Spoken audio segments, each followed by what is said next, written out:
please like and subscribe. Hello, collective. Welcome to your reading. Welcome to Joe's Medicine Tarot. I am Joe. This is going to be a general spirit check-in, not a one-to-one spirit check-in. If you're new to my channel, welcome to my channel. If you are a returning viewer and subscriber, welcome back, and thank you so much for your subscription. It truly helps the algorithm of the channel. All right, and before we begin, I want to thank the paid members of this channel. They are called the medicine keepers of this channel, and they are Maggie Wilson, Nava Israel, S. Wright, Deanne Hart, Raylana Anana, Dundee Murray, Cher, Jace Frankson, Jill Erica, Lionel Duarte, Vicky Desiderada, Monique C., Stacy S., Adelphus Dorr, Julie, Love Is, Kat Zettler, Kate Johns, and Chris Mason. Thank you, Medicine Keepers, for your monthly membership. It moves me very deeply, and I'm just honored to have you as Medicine Keepers on the channel, because you truly are Medicine Keepers. Okay. We are going to start now. We're going to dive into the reading. I'm just going to quickly first cut the cards.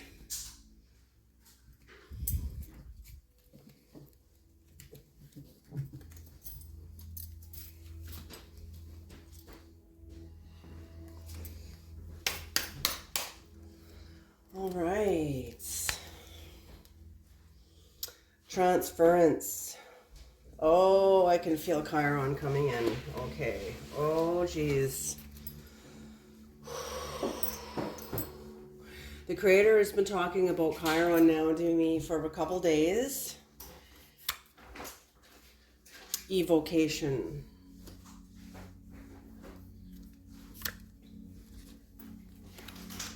Sorcerer.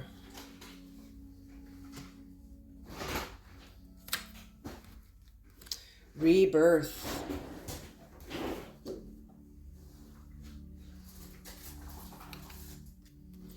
Paradox. Oh, this is going to be some next level. I'm speaking to the advanced ones.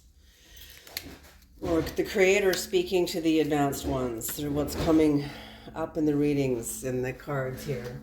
Justice.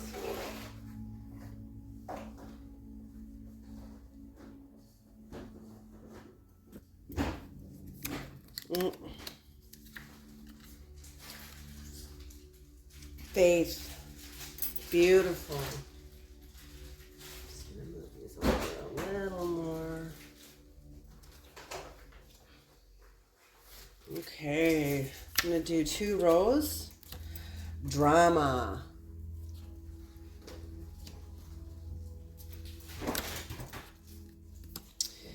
You are esoteric.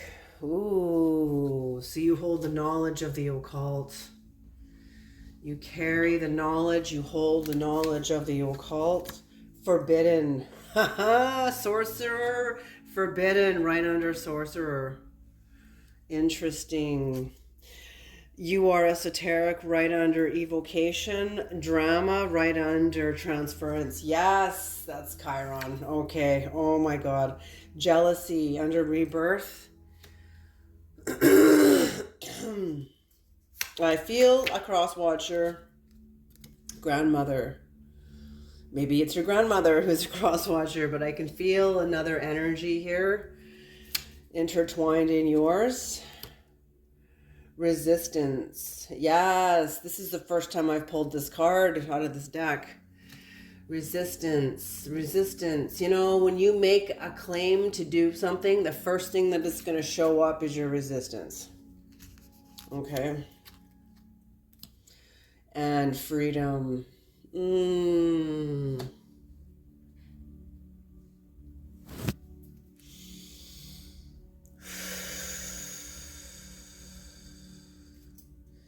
Beautiful. Momentum. Oh, interesting. And what's on the bottom of the deck for these cards is momentum.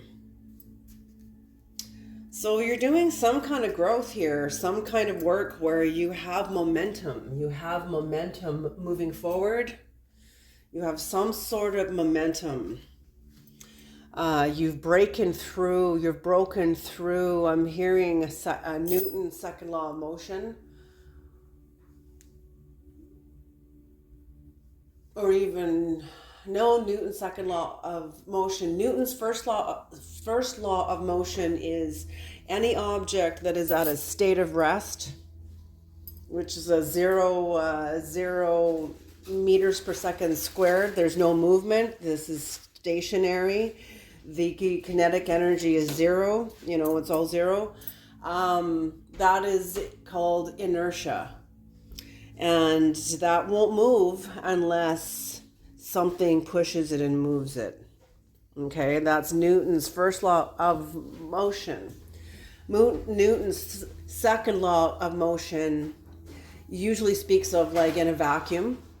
Okay, imagine in space, if I were to release this into space, and this goes hurtling through space, it's going to go through space, like through outer space in the vacuum at a constant speed forever and ever and ever, until another object in space comes along and crashes into it, sending it, say we're going this way and this rock is going this way, and they collide. Well, it's going to change the trajectory of both objects. And that enters into Newton's third law of motion, which any force that pushes against an object, that object will push back with equal force. So there's some sort of momentum here that you have broken through your own inertia. I'm feeling for many of you, or maybe, and the another reality of inertia is when that object is traveling at a constant speed through space, that is also called inertia. Okay, so it's inertia has two different forms. So that's what I'm seeing is you've broken out of some sort of an inertia, whether it was the inertia of remaining still and stuck, unmoving, very little growth. You know, there's always some growth. You can't not have any growth. That only happens if you're dead, and you're not going to be coming to my channel, okay? So there was some sort of growth. You had some sort of momentum and something happened. And I don't feeling this is okay. Oh my goodness. Okay. Even if it was an outside object, a person, a place or thing that inspired your growth and accelerated your growth, it wasn't the thing itself. It was your relationship to it, your response to it, how you see it, how you responded to it. Something quickened you. Something quickened you in your experience, in your movement forward. Something impacted you and moved you forward at a much more rapid, there's more momentum. And it's not about being in a hurry and being the first one to get anywhere, because really you're the only one on the track in your own life. You know, we're only competing against ourselves. Everything else is just like an illusion. It doesn't even exist. Okay, it only exists in our mind. And I'm talking about like human drama and competition and the need to get to the finish line first. Well, how do you know where anybody else is inside themselves relative to this competition? You have no idea. The other person may not even be thinking about it. They might not even be focused on you or it. And here this whole time, you know, you or they are so busy thinking the other person is competing with them and trying to get there first, You know, we all do this, trust me when I say, especially when we're young. Okay. All right. Nope, this one. Okay. So here we are. You've broken through some sort of inertia within yourself, either from a stuck state of rest and where there was some inertia, but it was slow, very slow. And that's often the tribal mind. When we grow with the group, the changes and the growth is slow. It's like watching the plate tectonics move. It's like watching your fingernails grow. It's like watching a plant finally grow. You know, the growth is going to be slow. It's at the group mind. You know, you want to paint the office. If it's your own office, great. Pick a color and paint.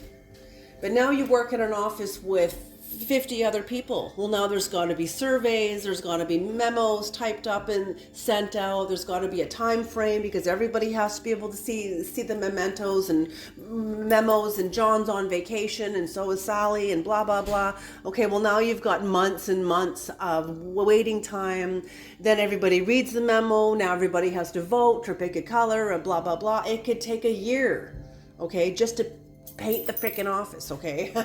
And that's what I mean between individual growth and group growth, okay? It's slow, where your growth can be very fast. So I'm feeling, whoever I'm speaking to, that's what I'm feeling, is you've been on a process where you're breaking out of the group mind. You're still in the group, and we will always be part of groups, like social systems. We will always be part of it, unless you live off in the woods somewhere. But then you wouldn't be sitting here on the computer listening to tarot, okay? It wouldn't even matter, you know? You know, maybe you are. Maybe there is some person living out in the mountains with internet stick they can stick in their laptop, you know? Who knows? Anything's possible at this point in our evolution. Okay. Bring in the messages, bring in the messages, bring in the messages, bring in the messages. Bring in the messages.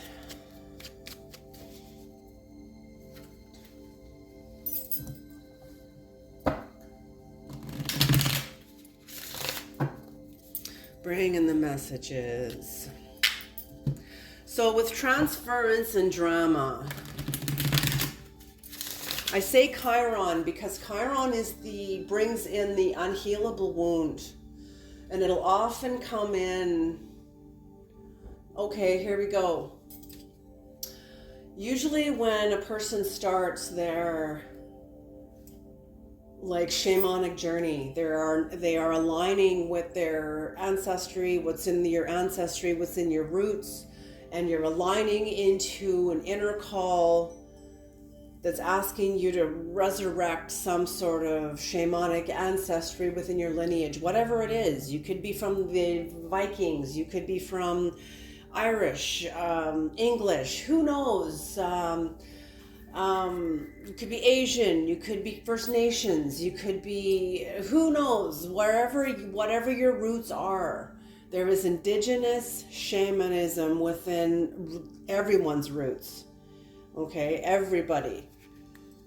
And I'm feeling like when you began to honor this shamanic work within you,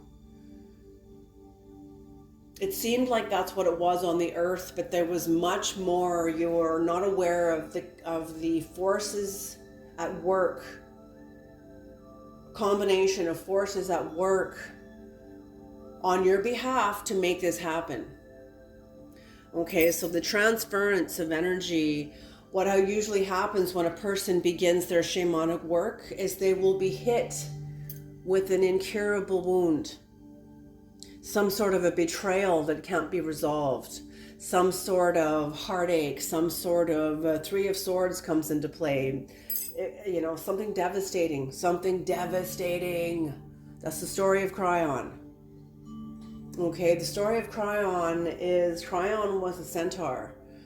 And the centaurs and humans at that time, the centaurs would wreak havoc on the humans. They were always drunk, partying and frolicking about amongst each other as centaurs, and then they would wreak havoc on the human beings and torment them and beat the hell out of them and kill them and like everything. And Chiron had enough, and he went to Hercules and said, we should clean this up. And Hercules is like, really? But you're like a centaur. And he's like, I know I'm a centaur, and I'm disgraced by how the rest of my fellow centaurs are representing us. So let's do something about it, because they're sure not listening to me. So Hercules and Chiron went to Zeus and told them what they were going to do, and Zeus honored it. Well, one of the battles they had to do was defeat the Hydra. They had to defeat the Hydra. And one of the ways that Hercules was able to defeat the Hydra was getting very close to it, and then going down deep into the ocean and waiting for the Hydra to come close, and then spearing it with his spear. And then he pulled his spear out, and his spear had been tipped in the blood of the Hydra, which created an incurable wound. And by accident, during the battle with the centaurs and Hercules and Chiron, with the rest of the centaur world, and probably the human world too, can't say that all humans were like innocent little beings, okay? Hercules accidentally shot Chiron in the leg with the spear that had been dipped in the blood of the Hydra, and that would release into Chiron's body an unhealable wound, sending Chiron into agony, absolute agony. And Chiron did everything he could to heal this wound, tried everything, held on to hope that he would overcome it, and nothing could overcome it. To the point, and Chiron was like a demiurge. He was like a demigod. He was immortal. And he went to Zeus and said, just fucking kill me. Just kill me. I'm fucking miserable. I'm cast in, I am cast so freaking downward that I can't even reach myself anymore. Like, I'm just in misery because of this freaking wound.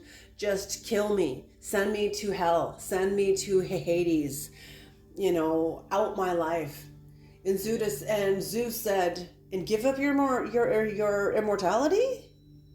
And Chiron was like, yes, I can't live immortally like this. Are you insane? Are you crazy? And Zeus was so moved that he elevated Chiron as a place in the stars, like immortally noble, elevated him into the realm of the gods. He was no longer just a demigod, he was now a god. Okay, a god. So this is what I mean about the shamanic journey, is the shamanic journey, and the story of Christ also follows that. The wounds that Christ had to take on in his sacred contract, the cup that had been passed to him from the Creator to create the path inward. And up until that time, there was no language of the soul. Everybody went to an outward being, a god outside of yourself, gods of harvest, gods of rain, gods of childbearing, and gods of medicine, whatever there was at that time. Like, there was no real language of the soul. Everybody lived from the outside in.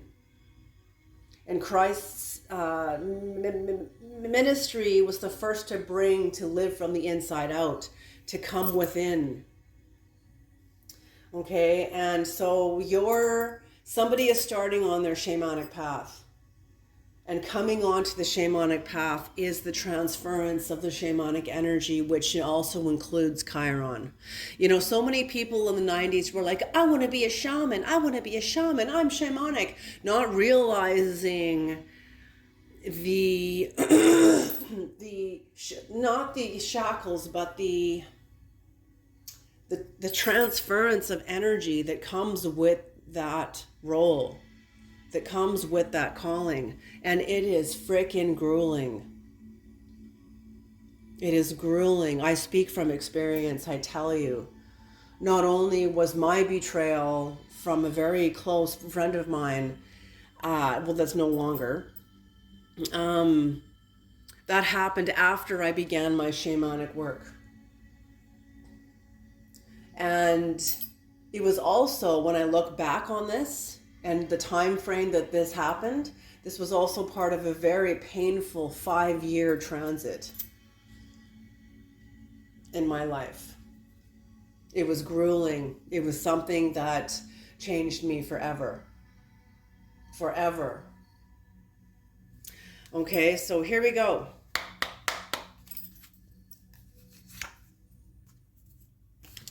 Yes, here we go. Transference, Queen of Swords in reverse. So somebody in your life who was a Queen of Swords in reverse.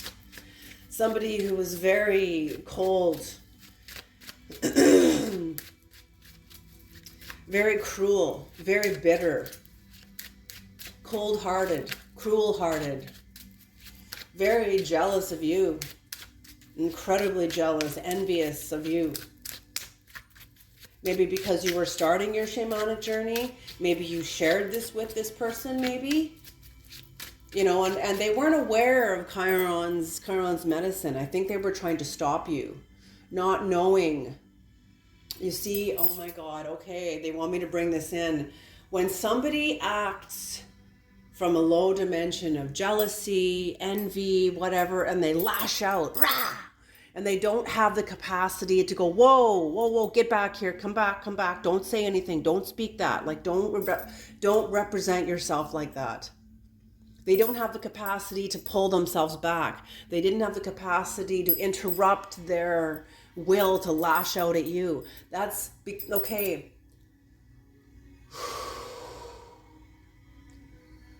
Okay, I'm not going to go into that aspect of it. Because they didn't have the capacity to pull themselves back, when I see something like that, I know immediately that the gods used them.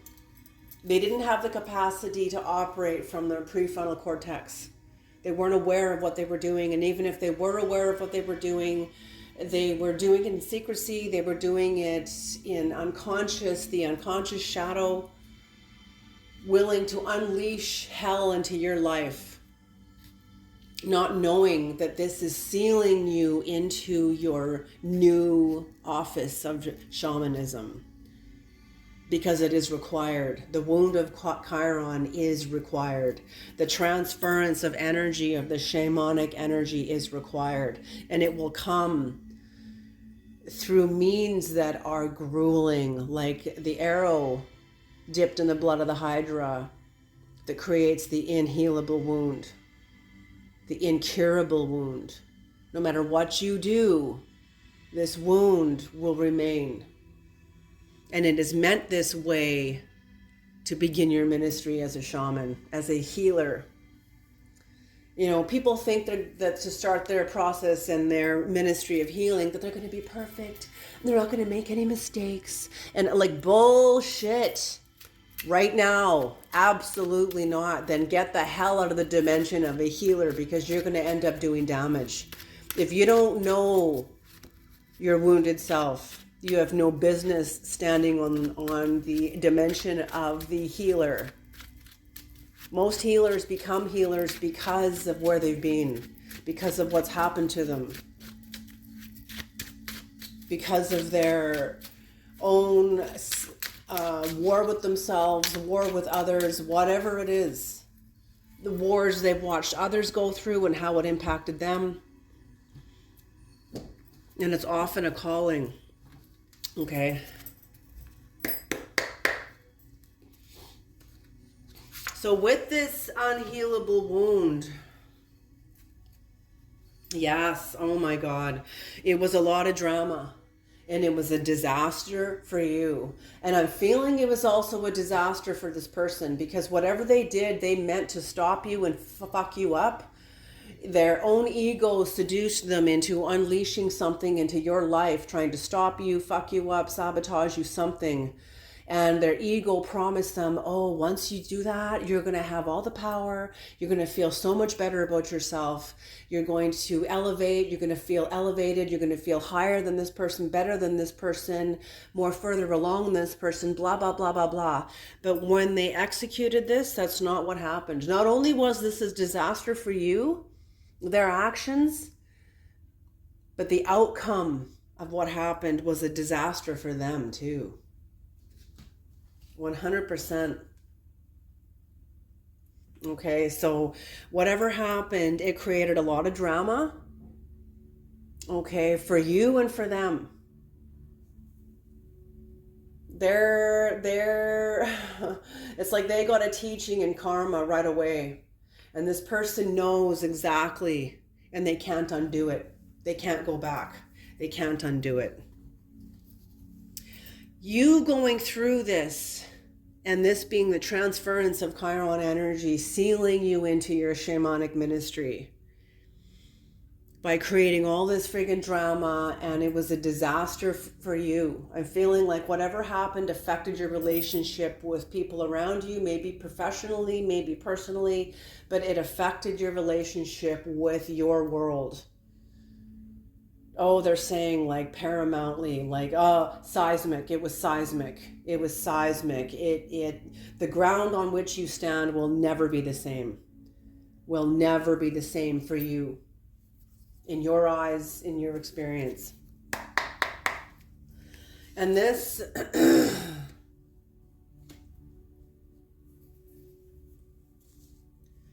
this was an evocation, the will to bring up from within yourself a feeling, a memory. You had to tap into something within yourself in order to overcome this, or this was going to take you down. And that's what I mean. When this transference of energy is unleashed into your life with the archetype of the shaman, people don't understand that archetypes are not just mental things. They are universal living forces. And when it enters into your life, you'll see if you haven't already. Okay? It can be very, it is seismic. That's all I'm going to say. Earth shaking. Okay? It was a disaster for you. It was a disaster for them. But for you, it forced you to invoke, act upon an evocation, conjuring up something very deep from within yourself, while you were writhing in the struggle of trying to heal this, and healing wasn't coming. Healing wasn't coming.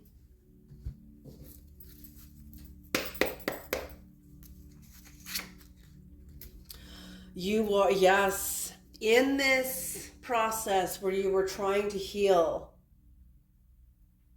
This is Aquarius energy, so you could have been dealing with an Aquarius, or this was the area in your life on your birth chart where Aquarius is in your own birth chart. The house that corresponds to Aquarius, that's what maybe this energy was aimed at or was triggered to affect, because it's unleashing your esotericism, your esoteric nature. There is a part of you that is connected to the occult that you can't, not even you, this is a calling. Okay, oh God. Okay, they're just bringing up the quote from the Book of Thomas. I have to bring this up.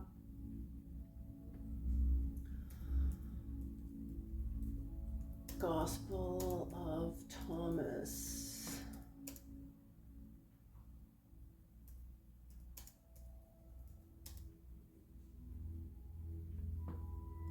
Okay, the Gospel of Thomas. If you bring forth what is within you, what you bring forth will save your life. If you do not bring forth what is within you, what you do not bring forth will destroy you. Okay, and that's what I mean. It will destroy you because of its absence. And the wound, the unhealable wound, will take you down. This is why the archetype and the role and the call of the shaman is not a laughing matter. It is not a joke. Even the ancient texts, the Gnostic texts, confer this. So you are esoteric. So this is holy shit, okay?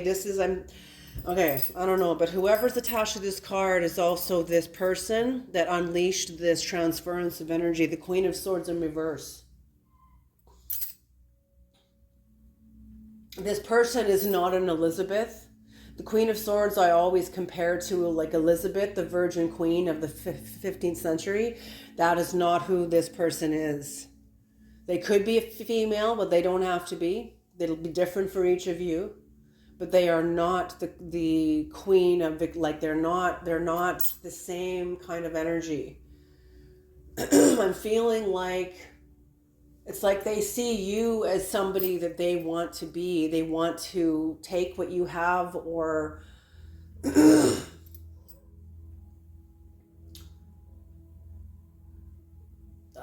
sabotage yours so that they can step into it in some way. And they're fucking stupid because you can't take someone else's freaking destiny.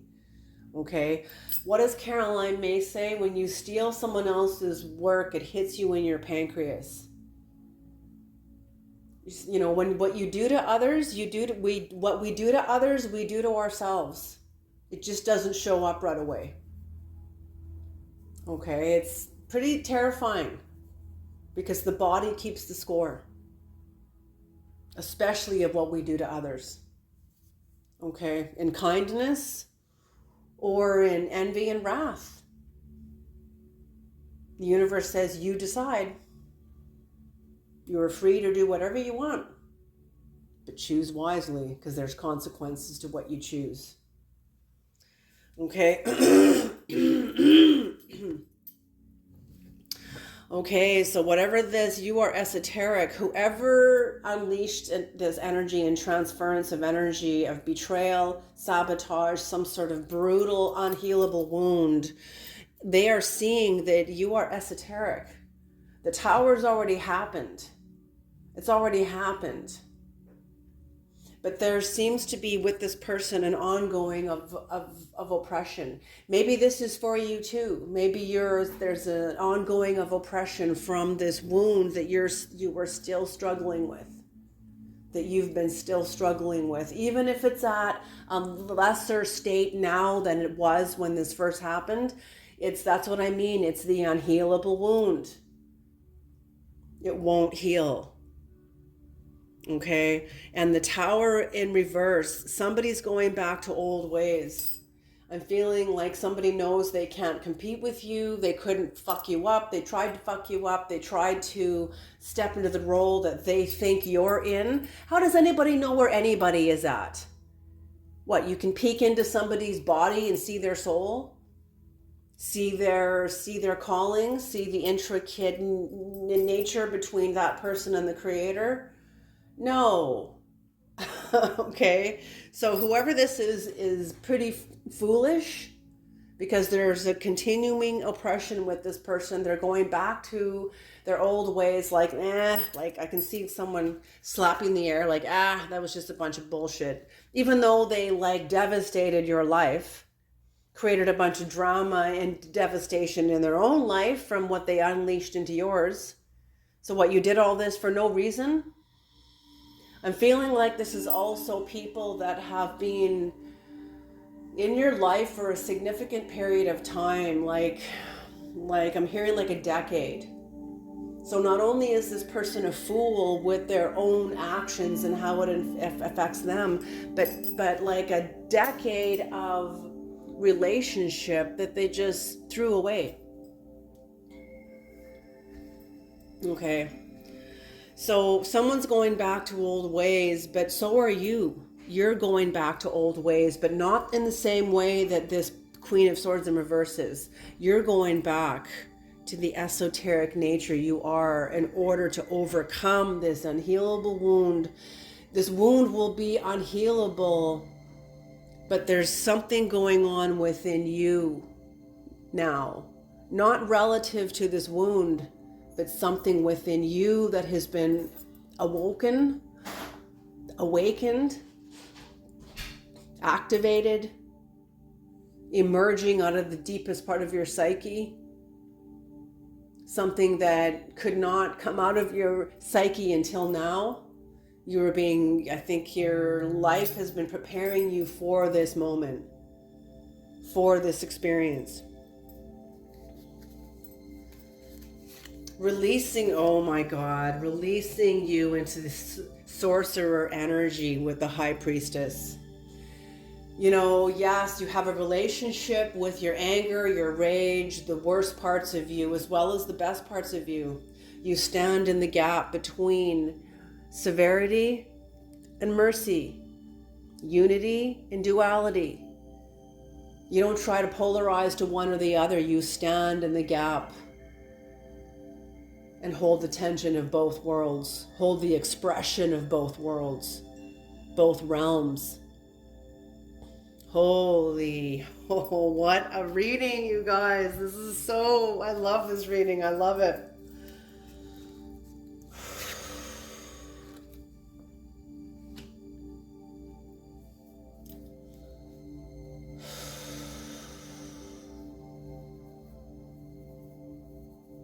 The way back is shut. The way back is shut. You've activated something now within you. There's no going back. To go back to a former version of yourself is now forbidden, because your life is at the altar. Your life is the altar. There's no going back. You've crossed a Rubicon. You have made an irrevocable decision. Not only have you, but so is the other person. I'm feeling like the other person is seeing your life now, like evolving in ways that they never thought possible. And how the fuck could this happen from some sort of horrific disaster of drama that they unleashed into your life, not knowing that that's what the gods were requiring for your shamanic calling. And now here you are, evolving in a way. Your esotericism is now unlocked. Your high priestess is now unlocked. Your sorcerer energy, your sorcery energy is now unlocked. Knowing now the way back is forbidden. I'm feeling like this person feels like you're forbidden to them.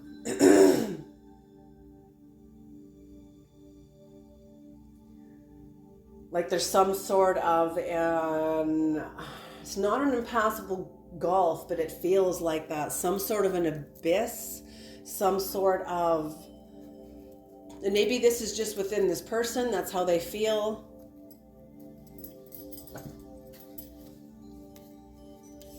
But they know that your life is at the altar and there's unrequited love. Yes, okay. There's also, I'm feeling that you feel within yourself that there's a forbiddenness to try to rekindle your friendship or relationship with this person. It is forbidden because they're not who you are. They're not going in the direction you are. They will never see you. How do I say this?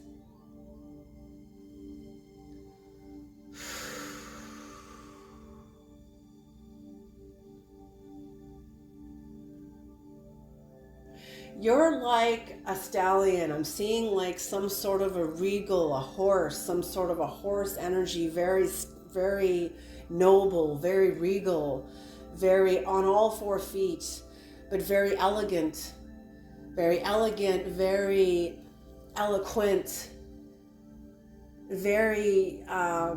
horses are very, they're magical, they're mystical, they're noble, they're regal. They have a certain energy about them that is very exotic in a way.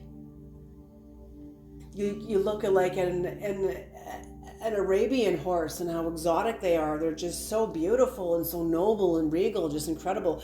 That's what I'm seeing. And whoever you're dealing with, they're showing me as like a black mamba. This person is a venomous snake. Yeah, they hold their own wisdom. Snakes are also symbolize ancient wisdom.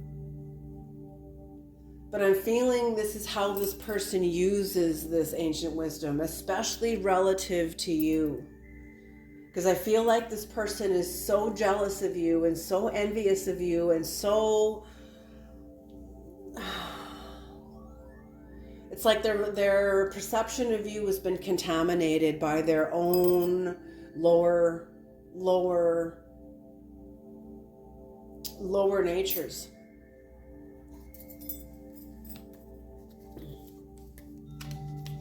So that's what I'm feeling. There's an unrequited love from them to you, and your life is at the altar. Yes, you are to give this person up. You are required to give this person up. Oh my God. I need to listen to this reading too. Holy smoke. I just felt some energy in me shift huge. You are required to give this person up. Give this relationship up. Unrequited love, but also alteration. I always see alteration as a state at the altar. And what's at the altar is this unhealable wound that came from this person.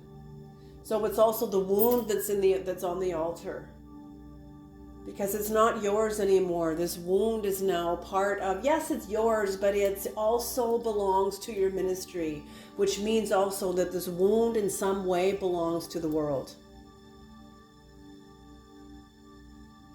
Can you hear what I'm saying? You don't have to announce it to the world, but the world in some way, this wound also belongs to the world, because the world can relate to it and needs the medicine from this wound that you will generate through your shamanic ministry.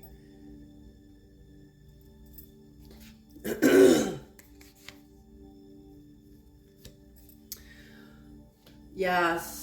You're going through, you will be, or you are now going through, or you did go through a rebirth. You know, yes, this was activating your high priestess energy, but it didn't feel victorious. I'm feeling like you felt punished, unrecognized, humiliated,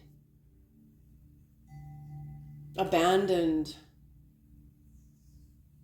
It stirred up your pride. It stirred up your like, rah, like fuck, like it just causing that, allowing you to grieve, allowing you to give these dimensions within yourself a voice. Even if you painted, maybe you play music and you were able to write a song about it or something.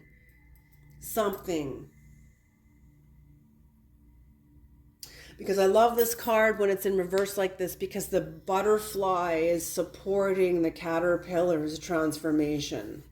Okay, the butterfly is supporting, when it's upright, the caterpillar is supporting the butterfly's transformation. Can you hear the difference? It's very, very subtle. You know, the caterpillar, the butterfly needs the knowledge of the caterpillar and what it consumes in order to become the butterfly. Well, when this is in reverse, it's like you're going through an inner cleansing. And the butterfly, the transformed part of you, is what is supporting the transformation of the caterpillar. The demolecularization of an old self and the remolecularization of the new. Because you can't fight the old, like Socrates says. You can't change what happened. You can't fight the old. It's not about fighting the old. It's about creating the new. So into the rebirth you go. Into the process you go. It's like I'm seeing you like entering a portal, a birth canal. It's like you're on the event horizon of a black hole, which is actually a birth canal, and there's no getting out of this. It's like you're being pulled in by the mothership. There is a force within you that has taken over now. It has taken over from within you. Oh my God. There's a transformation going on.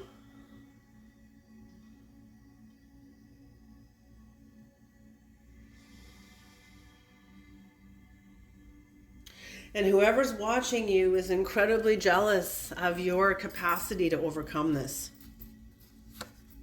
There is no way this person could not overcome what they did to you. And it's not only that, this person couldn't overcome in their own life what they've seen you have to go through in yours. They're jealous of your strength. They know at this point in their life they don't have what it takes. Their life is full of turbulence. They can discern, they can feel the withdrawal of your spirit from their life.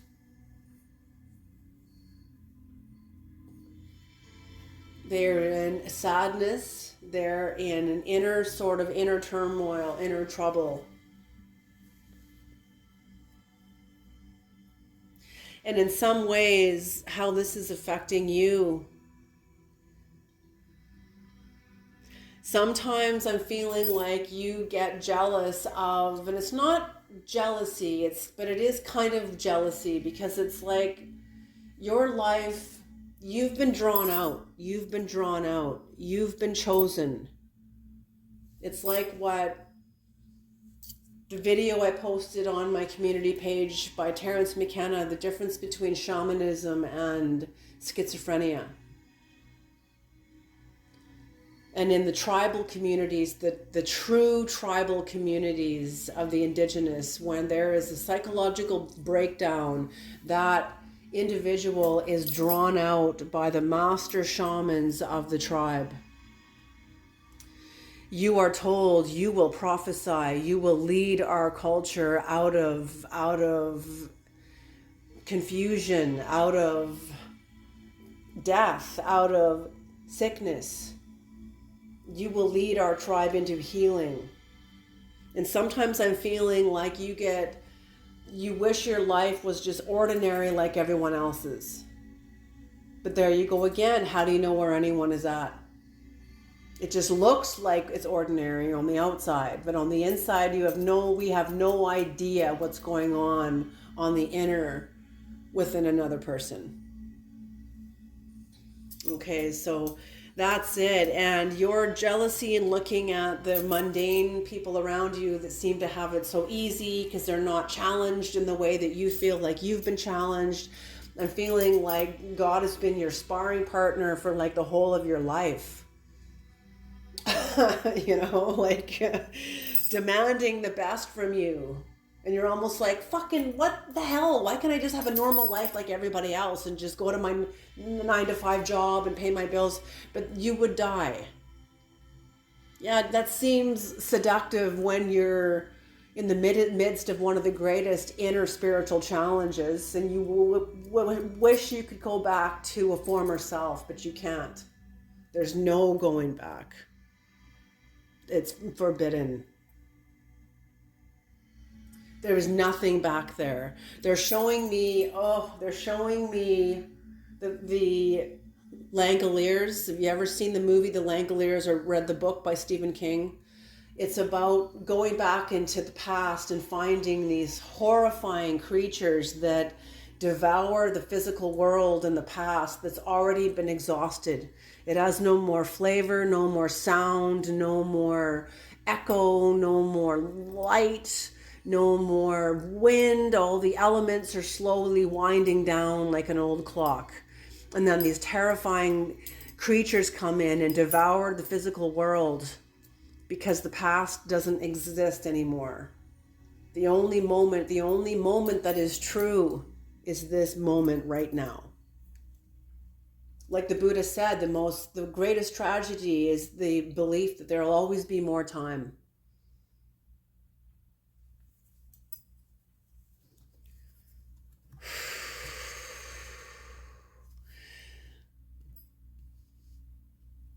Interesting. What's true, oh my God, what's true on one side is true on the other. So the King of Pentacles in reverse, as much as, yes, you are a powerful shaman, what's true on one side of the sword of truth, this side, yes, you are a powerful shaman. You are grounded in spirit. You are protected by spirit. You are driven by spirit, by the forces, the higher forces of your own soul. But what's one true on one side, because you're entering in, your soul is expanding. You are expanding into the dimensions of your soul, entering into the paradox where where you are required, like the high priestess carries her light and her dark. Well, the creator is pointing out, Ahu Kin was a Polynesian shaman that traveled the day as himself and at night as a jaguar. So when you're in the night, who's on top here is the jaguar. When you're in the night, what is the darkest part of the King of Pentacles? Very animalistic, very materialistic, sort of stupid and crude, like a meat body, not aware, not awake, just sort of consuming and eating like an amoeba. Well, watching TV or the internet and just consuming, not really awake. That's the opposite of the jaguar. That is the opposite of the master. The King of Pentacles upright is the master, is the shaman. He masters his physical reality from the inside out, not from the outside in. Okay? And that's the paradox. Yes, you are a powerful shaman.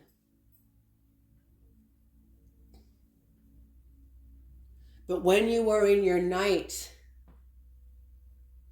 there's a reason for it. You're no longer not just, the creator wants you to know your nights are no longer just unconscious, animalistic nights anymore. Animalistic, stupid, corruption and greediness. Whatever you're doing, you're now like, how do I say this? Creator, help me bring language into this. Your King of Pentacles in reverse is covered by your shamanic energy. So you're expanding into the dimensions of the soul. What's true on one side is true on the other. You need both. The high priestess energy does not conquer one side and defeat the other. And she doesn't conquer one side and destroy the other so that she's only light and only good and only up and never down. Like, no, the high priestess energy stands in the tension of both dimensions, between severity and mercy, between unity and duality. Okay, so this is more of what's happening is you are coming into the paradox of the soul. The consciousness of Christ. What does the book of Revelation say? That out of the mouth of Christ is a double-edged sword. What's true on one side is equally true on the other. And that's, I'm feeling like the Creator's asking you to develop the language of your shadow. Develop the language of your shadow because you're going to need it where you're going. You have to know the fullness of you. Not only do we want to know the parts of ourselves that's right and just and true and clean and light and holy and good and, all these other things, we also have to know the parts of ourselves that are corrupt, that are greedy, that are animalistic, that are crude, parts of ourselves that are crude and unawakened. Just because we reach into our shamanic ministry doesn't mean we're like, okay, now we are, we've reached the finish line. Like, no. Absolutely not. And to anybody that teaches you that, I would be very wary of that kind of a teaching from a teacher like that, because that teacher obviously doesn't know themselves either.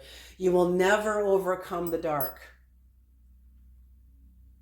Okay? You will only overcome your relationship to it and transform it. Okay, so now it's time to understand, develop the language of your shadow and how it served you. How is it serving you? How does it serve you? How does it protect you? How does it sabotage you? You have to know these things. If you're being brought into your shamanic ministry, you have to know the areas of yourself that operate in darkness. Okay. Grandmother. For some of you, you are a grandmother. For others of you, your grandmother is near you.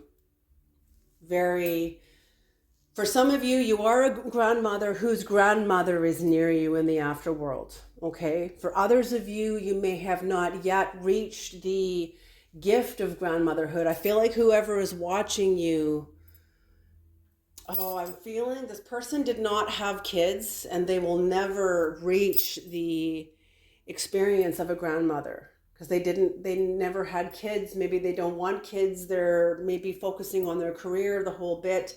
But whatever's happening to you, they're watching your life unfold and you enter into walking more of your wisdom. And that's it. Because you're entering it, for some of you, you're entering into grandmotherhood. Not just grandmotherhood, but shamanic grandmotherhood. Your grandchildren are going to be watching you, learning from you. And I'm feeling like they also carry the ministry in themselves. I'm feeling like this is within a lineage. This is within a lineage, someone's lineage, or maybe whoever's watching. And you as a grandmother are going into new lands. This is the Page of Wands. This is young energy because maybe you're a new grandmother.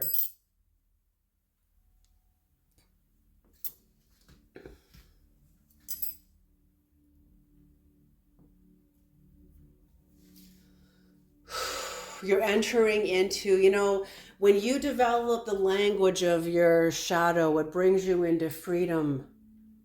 You don't have to run from yourself. You're free to develop a relationship with the worst of yourself. That's what Ahu Kin did when he traveled by day as himself, and at night he traveled as a shaman. That's what this means. At night, when you're in the darkest part of yourself, in your rage, in your defiance, in your own jealousy of somebody else, in your own, when you're triggered,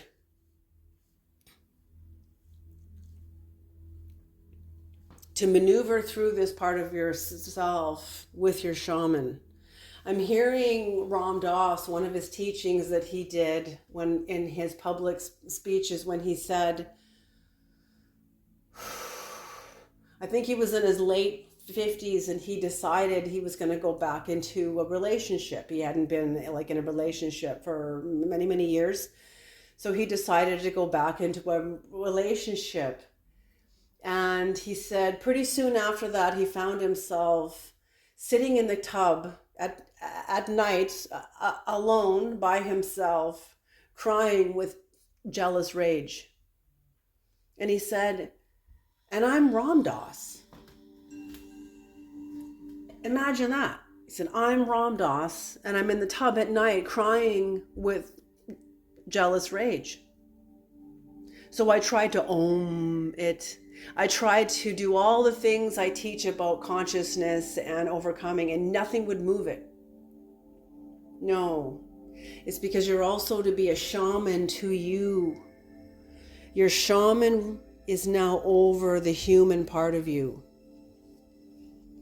There is an intelligence now that is awake in your life, that the Creator is asking you to elevate yourself into and lead your meat body, lead your crude, animalistic meat body. Lead it. And when you're in the darkest parts of yourself, Ram Dass said, instead of fighting against his jealous rage by trying to om it and do all these different meditations or mantras or affirmations or however, he said all he needed was just to sit with it. Hear it. As soon as you hear something, as soon as somebody gets to be heard, they're done. They're happy. They walk away happy and satisfied. They don't sit there and still talk and still drudge up things to say. Like, no, when you have something to say and someone hears you, that's it. You've said what you've said. You've been heard. That's it. Now it's like when we struggle with it and we're fighting with it in the privacy of our own mind, and it's pushing against each other. It's like two forces pushing against each other with equal force, because you're fighting with it against it in the privacy of your own mind. But when you give it a voice, now it moves. Now you can release it from within you.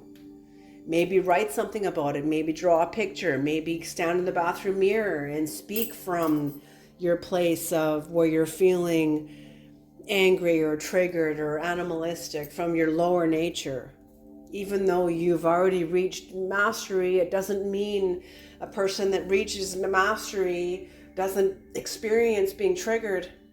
Okay, here we go. They're asking to bring this in. When I was in a meditation group, the head of the meditation group said, in the 90s or early 2000s, they conducted a experiment, and they hooked up electrical probes to the heads of all these master meditators, monks and master meditators, and then showed them a series of visual stimulus, like happy things, sad things, horrific things, peaceful things, and measured the time it took for whatever they saw to trigger them into happiness, anger, sad, injustice, whatever they felt. They measured the time it took for their eyes to see the stimulus and the reaction to be released in their brain from the hippocampus. That's what releases the neural peptides of emotion into the bloodstream. So they measured the time it took from them to see the stimulus and for the reaction to be released into the brain. And it was something like 1/100th of a second. It was so fast that what they deduced is even the masters cannot stop a trigger. It's so fast. 1/100th of a second. Like, you know how fucking fast that is? The masters may not be able to stop a trigger, but they can interrupt it. They can become aware, like, I'm triggered, and then begin to talk yourself like, is that true? Are things always this way every single day? Like, no. Okay, so you're fired up. So, you know what I'm saying? Like, you're able to de-escalate yourself. Bring yourself. The master was in the middle. They got triggered by stimulus and became happy. They saw they were happy and came back into the neutral middle place. They saw something and they became angry. They saw they were angry and they were able to bring themselves back into the middle place, into this state of neutrality. All emotions, all integers, positive and negative, are working toward the resolution of zero. Okay? So that's according to Adyashanti. Okay. So you going and becoming a grandmother, or maybe your grandmother is entering, you're watching a grandmother around you entering into higher dimensions within herself, or this is you're a grandmother, or you're watching your grandmother, but somebody's also watching you or watching their grandmother, something, but somebody is going into freedom because of your relationship with yourself and your expansion into paradox. See, when you're polarized, paradox looks like a contradiction. Paradox looks like they're a total hypocrite and they contradict themselves all the time. That's what people say about the Bible, not knowing that the Bible is full of paradoxes of the soul. And because most people are polarized to one side of themselves, they don't recognize the paradox. Okay?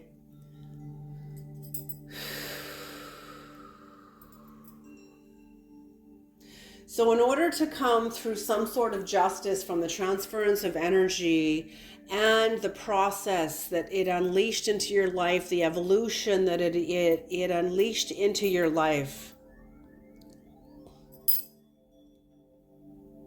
some days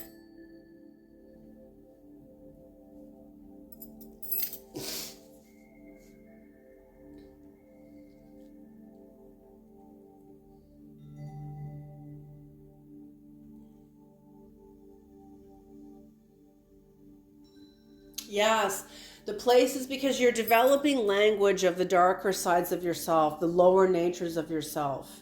And you're bringing yourself, oftentimes these lower natures are stuck in former dimensions of ourselves that never received justice. So you are required to bring justice into the parts of yourself that are not as mature, that are less emotionally mature, is to sit with them. Like Thich Nhat Hanh says, your pains, your betrayals, your heartaches, your sadnesses, your fears, pull them up onto your lap like they're your baby and hold them. Okay? And that's what you're being asked.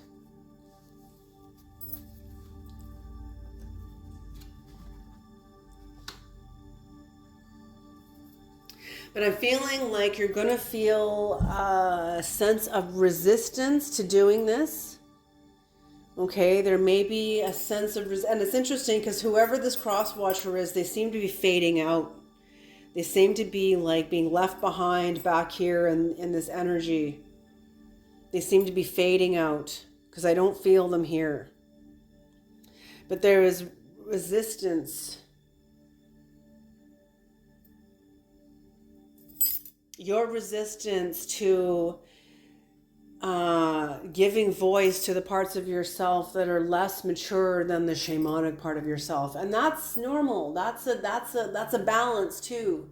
That's a kind of a balance too. But they're also asking you to honor these parts of yourselves. Honor these parts of yourselves. Honor your own resistance. Don't overspend. You know, like Ram Dass says, we can spend our entire chi on denial. Our entire life force can be spent on denial.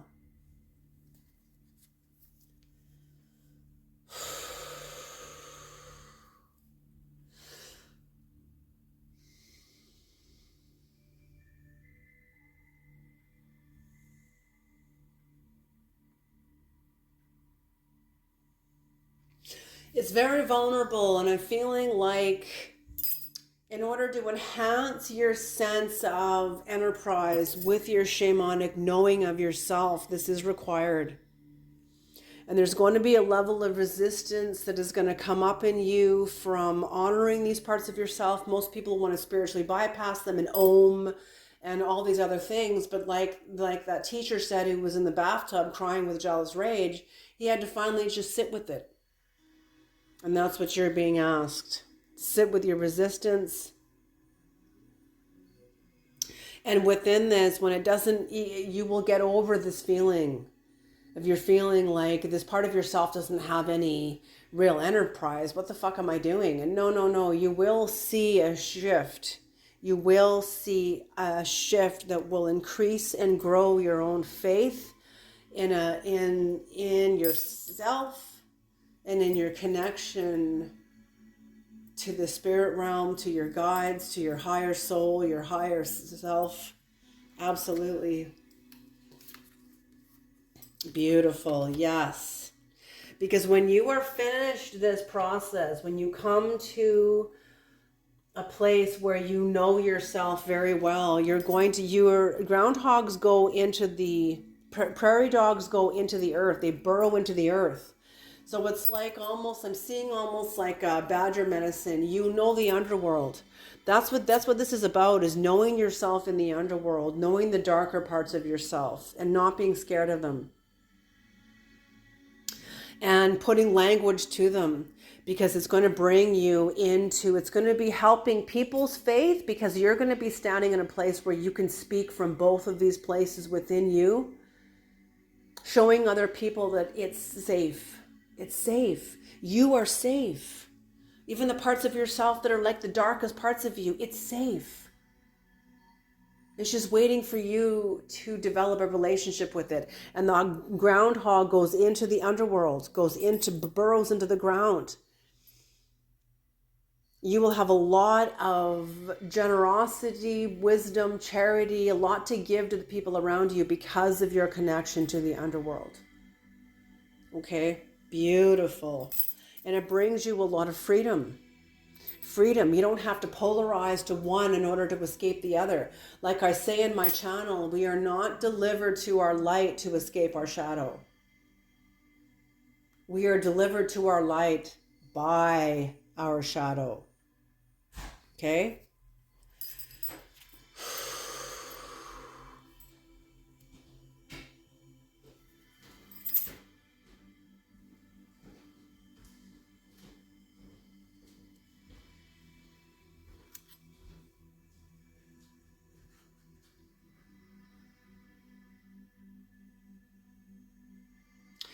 I'm feeling okay. Whoever you're dealing with in the past, they just sort of resurfaced here, because you're going to be entering into dimensions of freedom because of the work you've done to release yourself from your own gravity of the darkness.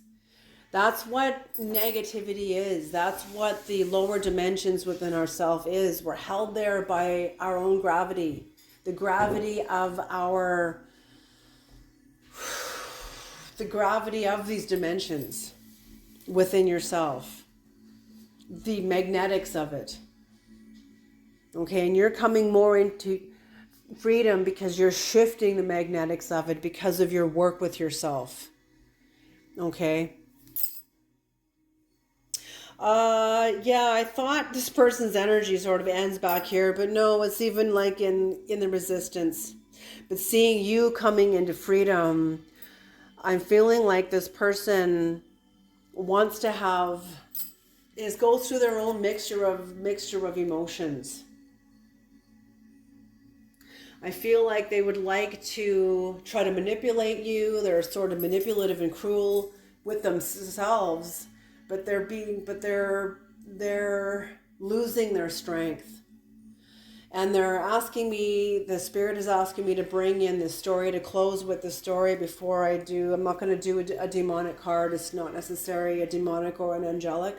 But to close with this true story from, it's Caroline Casey.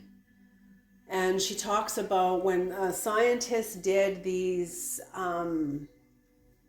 experiments on monkeys in the state of New York or somewhere in the United States, and they were doing experimentation, social experience with very aggressive species of monkeys and apes, and they brought in more and more aggressive species to see how the group would respond to each other. And there was a lot of war and dominance and blah blah blah, until finally one group of monkeys had enough, and they sort of broke away from the rest of the aggressive group and said, we're going to do our own thing over here. You guys go ahead and fight in battle, but we've had enough. We're going to do our own thing. What happened to the rest of the aggressive monkeys? They all developed kidney diseases and died. So domination is not the answer. Okay. All right, I'm going to leave this reading here. Thank you guys so very much for tuning into this reading. Beautiful, beautiful work. Whoever the spirit and creator is speaking to, you've got a beautiful, beautiful path ahead of you. And I will wish you guys all the best. And I'll see you in the next reading. Alrighty.